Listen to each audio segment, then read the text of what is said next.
북아프리카 튀니지의 수도 튀니스라고 하는 곳에서 사망을 했어요. 그로부터 31년이 지난 1883년 미국 정부는 그의 유해를 군함을 보내서 그래서 미국으로 데려오도록 그렇게 결정을 했습니다. 그의 유해가 뉴욕 부두에 도착하는 날 뉴욕시가 생긴 이래 최대의 인파가 몰려들었습니다. 군합대의 예표가 울려 퍼지는 가운데서 미국 대통령 국무위원들이 참석한 가운데서 그의 유해는 뉴욕으로 그렇게 도착을 해서 안착을 했습니다. 그 유해의 주인공은 오늘 즐거운 나의 집의 시인인 존 하워드 페인이라고 하는 사람입니다. 그는 유명한 정치인도 아니었어요. 연예인도 아닙니다. 무슨 혁혁한 공을 세운 장군도 아니에요. 그냥 평범한 작가였어요. 이름이 그렇게 뛰어나지도 않았습니다. 그러나 그가 작사한 이 노래 가사 하나 때문에 그는 전 미국 사람들의 심금을 울리고 세계의 사랑을 받는 그런 사람이 되었습니다. 이 홈 스위트 홈, 이 노래가 왜 사랑을 받게 됐느냐 하면은 그 당시에 남북전쟁이 일어났어요. 미국의 남북전쟁이 일어났는데 전쟁이 얼마나 힘들어요. 뭐 개인적으로도 전쟁이 힘들고 국가적으로도 힘들고 자관 전쟁을 하면 평화는 없는 것입니다. 싸워야 되잖아요. 죽여야 되잖아요. 목적을 위해서 수단 방법 없잖아요. 이게 전쟁 아니에요. 언제 죽을지 모르잖아요. 상대를 죽이지 않으면 내가 죽어야 되잖아요. 이게 전쟁이죠. 거기에 무슨 윤리가 있고 거기에 무슨 도덕이 있고 거기에 무슨 종교적인 교리가 통하나요? 오로지 한 가지 승리밖에 없잖아요. 인간성이 다 상실된 곳이 전쟁터 아닙니까?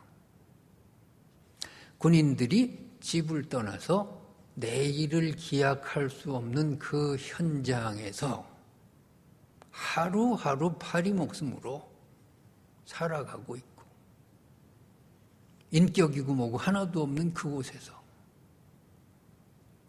전쟁을 매일 벌여야 하는 그 상황 속에서 어느 날 갑자기 노래가 전달되었어요. 홈 스위트 홈. 가정 두고 온 이 홈 스위트 홈을 부르면서 두고 온 가족이 생각나는 거죠. 아내가 생각나는 거죠. 사랑스러운 아이들이 생각나는 거죠. 집에 가고 싶은 거죠. 가정이 얼마나 소중한가 하는 것을 비로소 거기서 이 노래 하나로 느끼는 거죠. 눈물이 메마른 전쟁통에서 눈물을 맛보는 거죠. 감동이라고 하는 것이 하나도 없는 그 살벌한 죽음의 상황에서 감동을 비로소 진한 감동을 노래 하나로 느끼는 거죠. 그 당시에는요, 남군 북군 없어요. 이 노래는요, 애국가처럼 불렸어요. 이 노래는요, 국민가요처럼 전쟁터에서 불렸어요. 군인들만 불렀나요?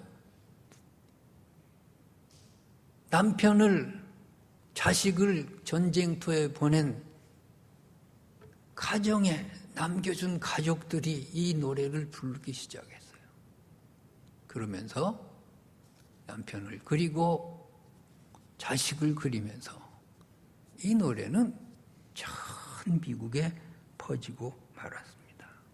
그러면서 이 노래 하나로 미국 국민은 하나가 되었고 가정의 소중함을 일깨우게 되었고 이 노래가 퍼지는 기간 동안에 이혼율이 확 줄어버리고 가정에서 가정 구성원 하나하나가 얼마나 소중한지를 깨닫게 되었습니다.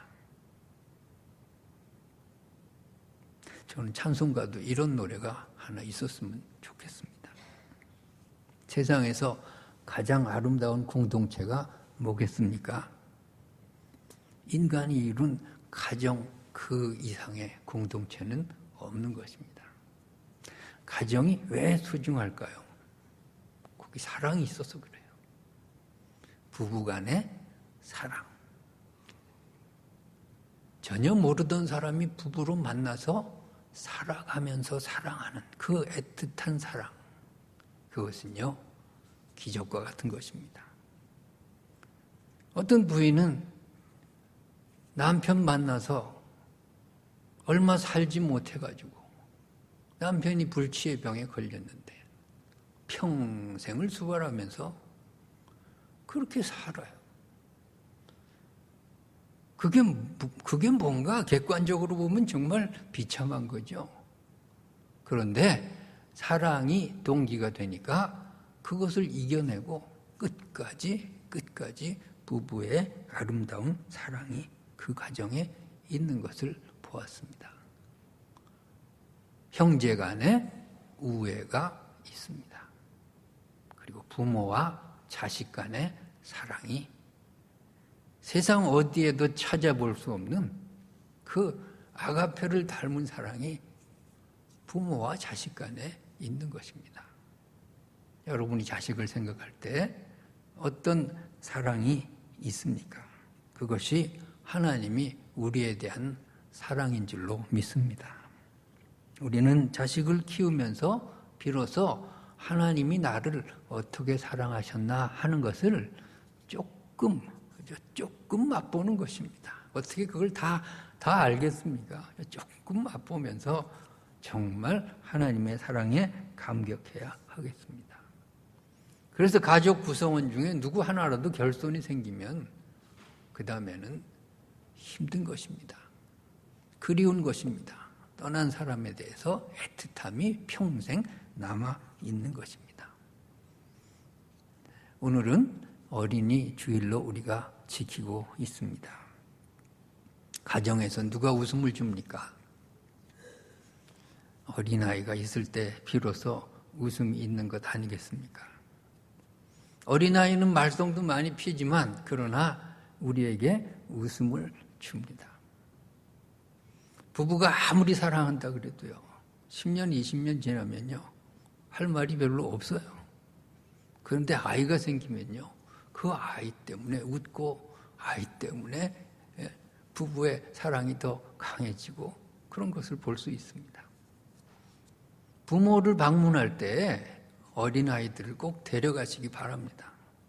그것이 부모에 대한 최대의 선물인 것입니다.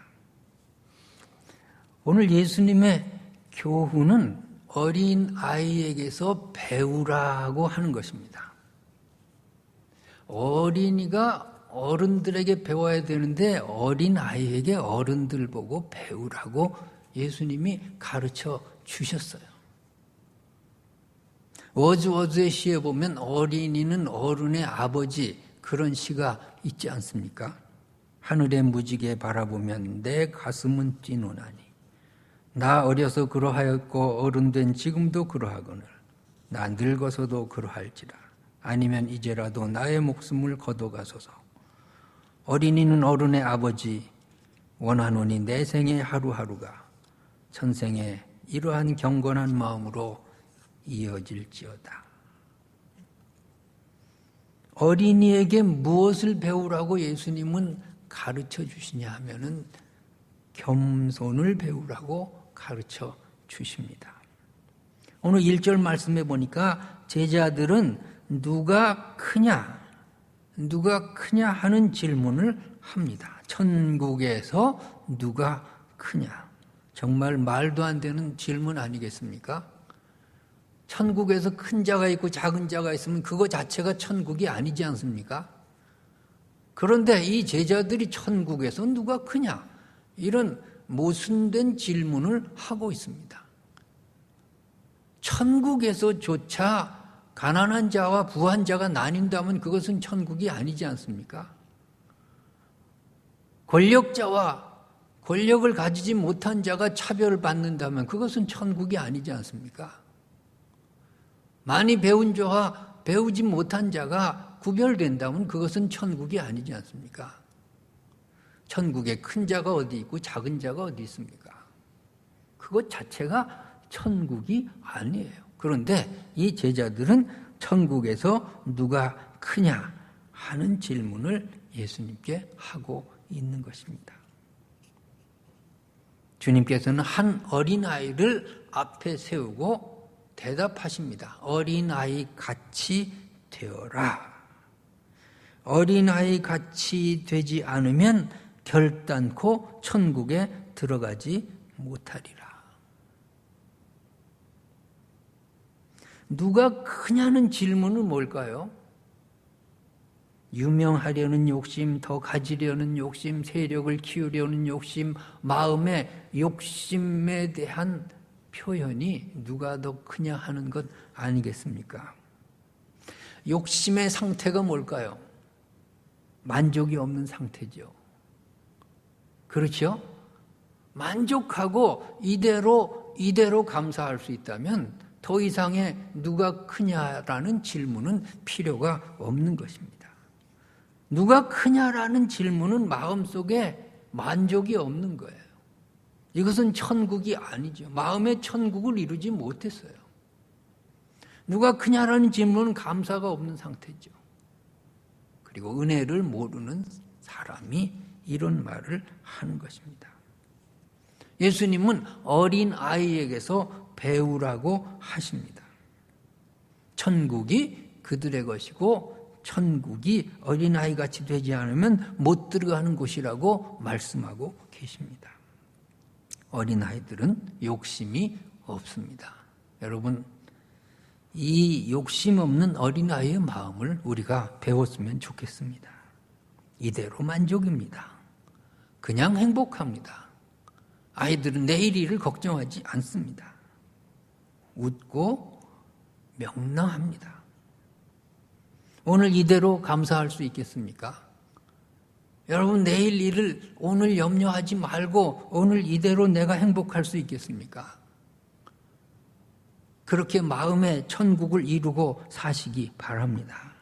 어린이는 부모 잘못 만났다고 원망하지 않습니다. 어린이는 미래의 일에 대해서 걱정하지 않는 것입니다. 어린이는 아버지, 어머니만 있으면 모든 것을 맡기고 그리고 편안하게 사는 것입니다. 어린아이 같지 않으면 절단코 천국에 못 들어간다는 말은 천국은 마음에 있다는 말과 통하는 것입니다. 어느 천국에 가고 싶습니까? 마음의 천국을 이루시기 바랍니다. 여기가 천국이고 마음이 천국일 때 비로소 미래적인 천국이 연장선상에 있는 것입니다. 미래적인 저쪽에 천국 따로 있고 여기에 천국 따로 있는 것이 아닌 것입니다. 천국은 너희 마음에 있다고 하는 겁니다. 마음의 천국을 이루라고 하는 것입니다. 그러려면 하나님을 아버지로 우리가 확실하게 믿어야 하겠습니다. 하나님을 아버지로 믿고 흔들림 없이 평안을 유지하시기 바랍니다. 홍해 앞에 모세는 어땠습니까? 백성들이 좌불안석이죠. 이제 다 죽었다고 생각하죠. 뒤에는 애굽 군대가 바로가 쫓아오죠. 앞에는 바다죠. 어떡하자는 겁니까? 그런데 모세는 마음의 천국을 이루고 있어요. 두려워하지 마라. 우리가 하는 것이 아니다. 하나님이 어떻게 하시나 가만히 보라. 여러분, 하나님이 하실 줄 믿습니다. 하나님이 어떻게 하시나 보라는 거예요.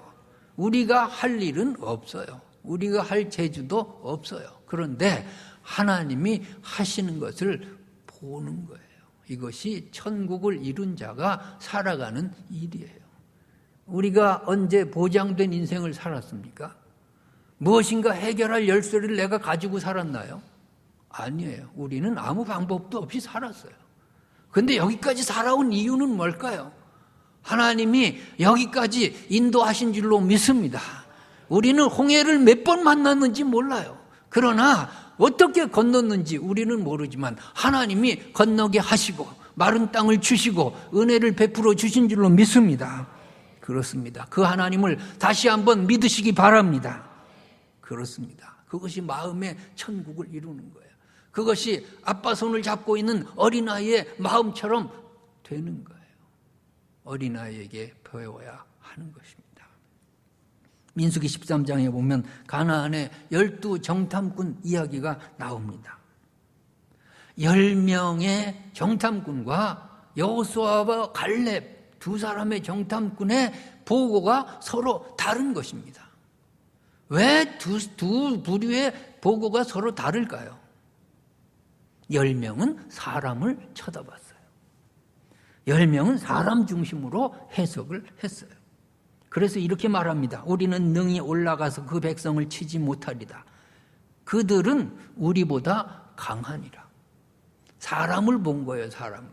사람을 보니까 당해내지 못하겠다. 숫자를 봐도 그렇고, 키를 봐도 그렇고, 못 당한다. 그런데 여호수아와 갈렙은 하나님을 봤어요. 사람을 보지 않았어요. 그래서 여호수아와 갈렙의 보고는 이런 겁니다. 그 땅 백성을 두려워하지 말라. 그들은 우리의 밥이라. 그들의 보호자는 그들에게서 떠났고 여호와는 우리와 함께 하시느니라. 여호와를 본 거예요. 여호와가 우리와 함께 한다는 것을 본 거예요. 10명은 사람을 보았고 여호수아와 갈렙은 하나님을 보았습니다. 여러분, 하나님을 바라보시기 바랍니다. 하나님을 바라봐야 마음의 천국을 이룰 수 있습니다. 우리 앞에 놓인 어떤 문제도 쉬운 것은 하나도 없습니다.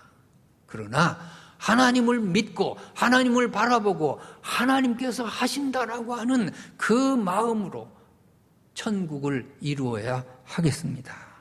하나님이 우리 편이라는 자신감을 가지시기 바랍니다.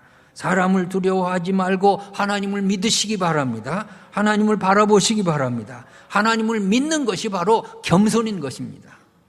어린아이가 부모를 믿듯이 하나님을 믿고 안심하고 마음의 천국을 파괴하지 않는 것이 바로 겸손인 것입니다. 내가 하겠다고 나서는 것이 교만인 것입니다. 내 힘이 모자르다고 불안한 것이 바로 교만인 것입니다. 하나님 놔두고 내가 내 삶의 문제를 걱정하면서 마음의 천국을 깨버리는 것이 그것이 바로 교만한 신앙 생활인 것입니다. 겸손을 배우라고 주님께서 말씀하고 있습니다. 큰 자가 되려고 하지 마십시오. 힘 있는 자가 되려고 하지 마십시오. 능력이 있다고 자기 자신을 그렇게 과신하지 마시기 바랍니다. 능력은 하나님께 있으면 됩니다. 힘은 하나님이 가지고 계시면 되지 않습니까? 하나님을 믿는 거예요. 그리고 겸손한 거예요. 두 번째로 예수님은 어린아이를 영접하라고 그렇게 가르치고 계십니다. 누구든지 내 이름으로 이런 어린아이를 영접하면 곧 나를 영접하는 것이라 그랬습니다. 영접하지 않고 실족시키면은 어떻게 되느냐? 차라리 연자맷돌을 목에 걸고 빠져 죽으라 그 말이에요. 연자맷돌, 맷돌 여기다 목에 걸면 어떻게 됩니까? 못 나오는 거죠. 그렇게 하는 게 낫다는 거예요. 작은 자, 어린아이의 특징을 작은 자라고 말씀하십니다. 작은 자를 업신여기지 말고 작은 자에게 상처 주지 말고 작은 자에 대해서 영접하는 마음으로 살라는 겁니다. 만약에 이 작은 자에 대해서 손으로 발로 업신여기면 그것은 차라리 손발이 없는 게 낫다는 거죠. 눈으로 업신여기면 눈을 빼라는 거죠. 손으로 발로 업신여기고 실족해 한다는 것이 뭘까요? 물리적으로, 육신적으로 업신여기는 것입니다. 눈으로 업신여긴다는 게 뭐죠? 정신적으로 업신여긴다고 하는 것입니다. 사랑하는 여러분, 우리에게 작은 자는 누굽니까? 여러분에게 작은 자는 누군가요? 무시하고 싶고 함부로 대하고 싶은 대상이 누굽니까? 여러분에게 작은 자는 누군가요? 거짓말하고 사기치고 목적을 위해 이용하고 싶은 대상이 누구입니까? 필요할 때 이용해 먹고 필요 없을 때 버려도 된다고 생각하는 대상은 누굽니까? 내가 보스가 되어서 마음대로 조종할 수 있다고 생각되는 대상은 누군가요? 내가 물질이나 능력이나 지식이나 가진 것으로 비교하면서 마음속으로 비웃고 있는 대상은 누군가요? 작은 자를 업신여기면 천국을 파괴하는 행위인 것입니다. 왜냐하면 그들도 하늘아버지의 소중한 아들과 딸이기 때문입니다. 하나님 앞에 겸손해지시기 바랍니다. 그래서 여러분의 눈에 작은 자들이 귀하게 보이시기 바랍니다. 오히려 내가 하나님 앞에서 작은 자로 살아가는 훈련을 하시기 바랍니다.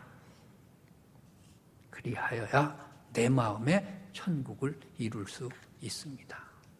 그리하여야 저 세상의 천국도 보장이 되는 것입니다.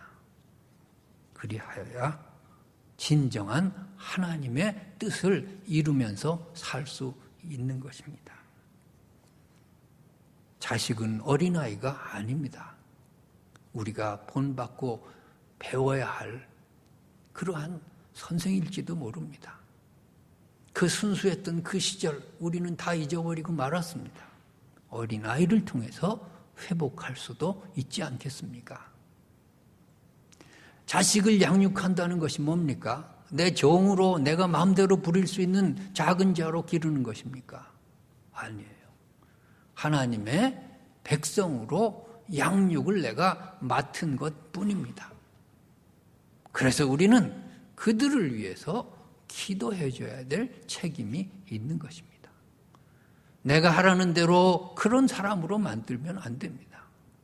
내가 그들의 머리가 될 수 없습니다. 부모지만은 주님만이 그들의 머리십니다. 주님의 사람으로 양육하시기 바랍니다. 우리는 맡아서 부모로서 그저 역할을 할 뿐인 것입니다. 하나님의 사람으로 길러내야 하겠습니다. 자식을 위한 메가더 장군의 유명한 기도문이 있습니다. 이것을 우리가 함께 또 보면서 생각해 보겠습니다. 이런 자녀를 주소서.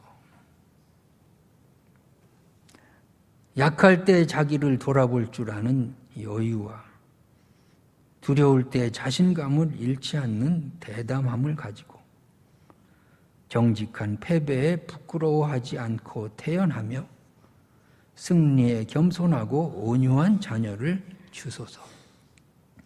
생각해야 할 때에 고집하지 않게 하시고 주를 알고 자신을 아는 것이 지식의 기초임을 아는 자녀를 허락하소서. 오나옵나니 그를 평탄하고 안이한 길로 인도하지 마시고 고난과 도전에 직면하여 분투항거할 줄 알도록 인도하여 주소서. 그리하여 폭풍우 속에서도 용감히 싸울 줄 알고 패자를 관용할 줄 알도록 가르쳐 주소서. 깨끗한 마음과 높은 목표를 지닌 인생을 살게 하시고 남을 다스리기 전에 자신을 다스리게 하시며 장래를 바라봄과 동시에 지난 날을 잊지 않는 자녀를 내게 주소서. 또한 유머를 알게 하시어 인생을 엄숙히 살아가면서도 삶을 즐길 줄 아는 마음과 교만하지 않은 겸손한 마음을 갖게 하소서. 그리고 참으로 위대한 것은 소박한 데 있다는 것과 참된 지혜는 열린 마음에 있다는 것과 참된 힘은 너그러움에 있다는 것을 명심하게 하소서. 그리하여 훗날에 아비된 저도 헛된 인생을 살지 않았노라고 나직히 속삭이게 하소서. 이렇게 기도하겠습니다. 눈 감고 생각해 봅시다. 우리는 하나님 앞에 작은 자로 살아가고 있는지요? 우리는